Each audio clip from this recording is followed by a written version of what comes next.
Søren Åby Kierkegaard. Det eksistentialistiske menneskesyn.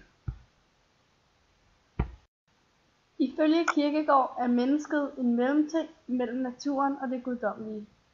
Dyr lever for at dø, mens blomster blomstrer op for at visne. Men mennesket er udstyret med mere end blot dette. Mennesket har nemlig også en bevidsthed. Vi kan tænke og reflektere. Vi er frie. Det er denne bevidsthed og evnen til at reflektere, der adskiller os fra naturen. Derudover mener Kierkegaard også, at menneskets liv adskiller sig fra det guddommelige, da livet er begrænset. Kierkegaard mener, at mennesket er syndigt. Det er det, fordi vi kender til det gode, og vi kender til det onde. Han mener, at mennesket er en blanding af både legeme, sjæl og ånd, hvor legemet er selve kroppen, sjælen er der følelserne de befinder sig, og ånden er vores evne til at forankre os til det guddommelige. Som sagt mener Kierkegaard, at mennesket er frit. Vi må altså finde ud af at bruge den her frihed.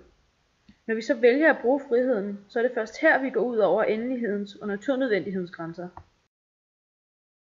Kierkegaard snakker om 4 eksistensformer, 4 stadier, som er måder at forholde sig til verden på. Her har vi valgt at tage fat på 2 af dem. Det laveste stadie er spidsborgeren.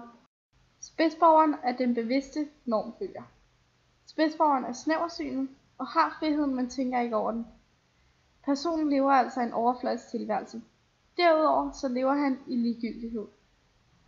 Spidsborgeren går meget op i karriere og fritidsinteresser.